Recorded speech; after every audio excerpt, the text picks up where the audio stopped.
तीन युग चलते हैं, पूर्व भारतेंदु युग, भारतेंदु युग, पश्चात भारतेंदु युग। जब अकल आई तो दयानंद के चरणों में, वो तो रहे नहीं, लेकिन उनकी मान्यताओं के चरणों में बैठकर उसने प्रणाम किया और कहा, निज भाषा उन्नति है सब उन्नति को मूल, बिनु निज भाषा जान के मिटे नहीं ये कुछ। चुपचाप स्वीकार किया दयानंद के सारे सिद्धांतों। दयानंद वो थे जिन्होंने न केवल भारत के लिए अपितु सारे संसार के लिए अपनी बाहें पसारी। उन्होंने ईसाइयों को कहा, आओ मैं तुम्हें कंठ लगाऊं, आओ मैं तुम्हें संसार के वो सिद्धांत दूं जो तुम्हारे बीच में सुख का संचार कर सकते हैं। दुनिया ने उनका आह्वान किया।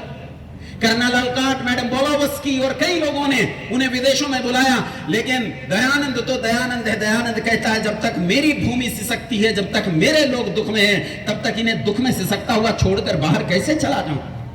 मैं नहीं जा सकता। बंधुओं, दयानंद ने इस देश को वहां तक ले जाकर छोड़ा जहां इस देश के भीतर वो पर्याप्त वीरत्व आ गया था कि ये देश अपनी आजादी को प्राप्त कर सके।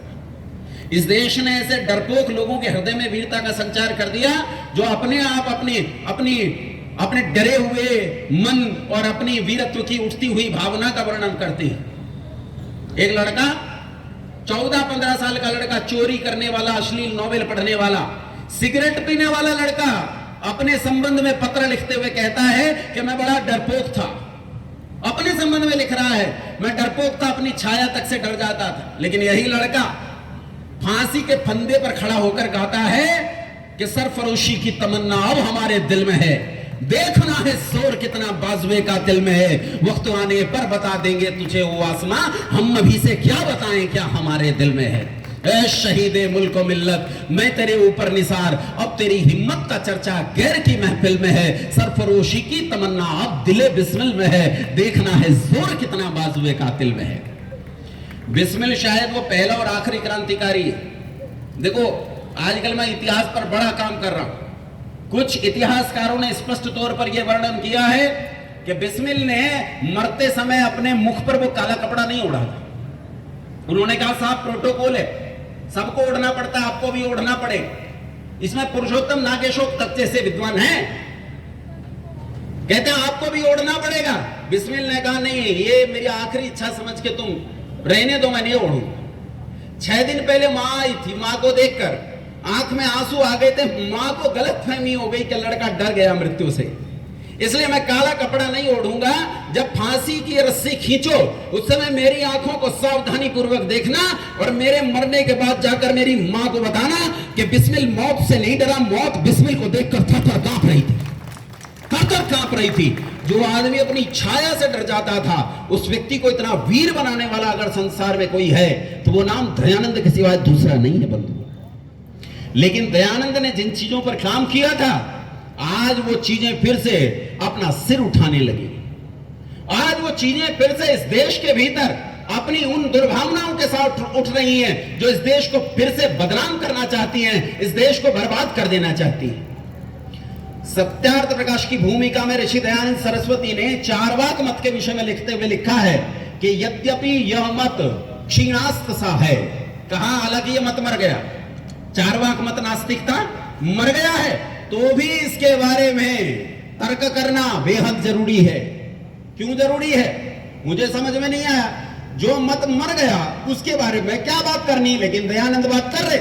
मैंने मां से पूछा, भला जो मर गया मत है उसके बारे में दयानंद क्यों बात कर रहे हैं? तो मां ने कहा, बेटा वो ऋषि हैं और ऋषि तेरी तरह जमीन पर खड़ा होकर नहीं देखता, वो पहाड़ की चोटी से देखता है, उसे दूर तक चीजें दिखाई देती है। और बंधुओं, ऋषि दयानंद के देहावसान, उनके बलिदान के बाद इस दुनिया में एक मत खड़ा हुआ। कौन से सन में, कौन से ईस्वी संवत में ऋषि दयानंद का देहांत हुआ? 1883 में, 83 में, 1883 में ऋषि दयानंद का देहांत हुआ और 1879 में इस दुनिया में एक आदमी पैदा हुआ और उसका नाम था, पूरा नाम तो भाई मैं ले नहीं पाऊंगा, रशियन शब्द मुझसे बोले नहीं जाते, बयोरानी वली पता नहीं क्या क्या करके नाम बनता है, मुझे नहीं। जोसेफ स्टालिन के नाम से उसे जानते हैं।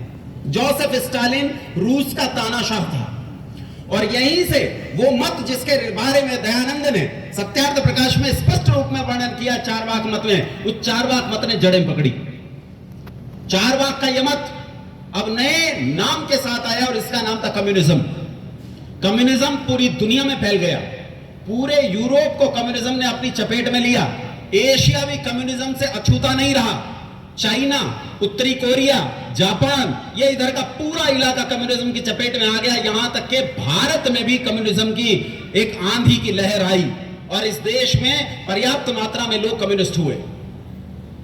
आप समझने का प्रयास करना कि दयानंद ने जो विचार उठाया था उसकी आज की प्रासंगिकता कितनी जरूरी है और वो कितना प्रासंगिक है आज। मित्रों, बंधुओं, काकाओं, भ्राताओं, पिताओं, इस बात को सावधानी से सुनना कि कम्युनिज्म जो उठा उस समय, इस कम्युनिज्म का भारत पर क्या प्रभाव पड़ा, मैं अपने भारत के संबंध में बात करना चाहता हूं। 6 मार्च 1953 को भारतीय संसद में श्रद्धांजलि दी गई स्टालिन को, क्योंकि स्टालिन मर गया था। 5 मार्च 1953 को हार्ट अटैक से स्टालिन की मृत्यु हो गई। 6 मार्च 1953 को, मेरा समय हो जाए तो बता देना, है ना, समय होने पर मुंह में गंगा जल डालने का समय होना चाहिए। समय क्या होगा? अच्छा, बहुत समय है। आहा, आनंद आ गया। स्टालिन मरा 5 मार्च 1900।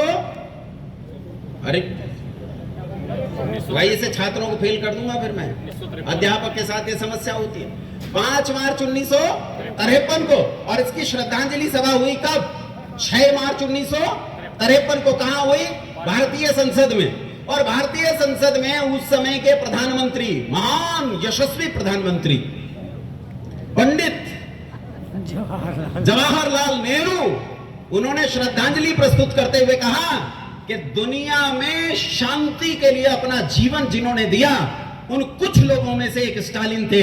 और स्टालिन ने अपना समूचा जीवन विश्व शांति के लिए लगाया। सारे संसार को इससे सुख हुआ। इस जीवन ने सारे संसार को सुख दिया। अब आओ तुम्हें बताता हूं स्टालिन कौन था और कितना सुख संसार को दिया। स्टालिन निसंदेह एक गरीब परिवार से उठकर उस ऊंचाई तक पहुंचा।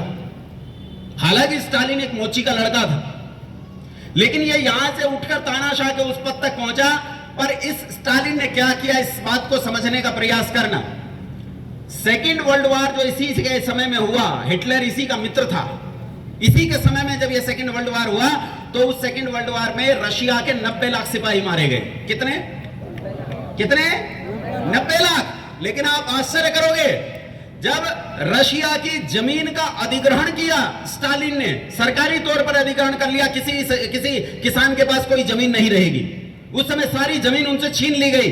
उस छीन ली गई जमीन के खिलाफ जब किसानों ने रिटेलिएट किया, विद्रोह किया, उन्होंने अपने पशुओं को मार डाला, अपने उपकरणों में आग लगा दी, अपनी फसलों में आग लगाई। तो उस विद्रोह को दबाने के लिए जब स्टालिन ने इन किसानों के खिलाफ काम किया, 10 लाख किसानों को उन्हीं के खेत में, उन्हीं के पेड़ पर फांसी दे दी गई। कितने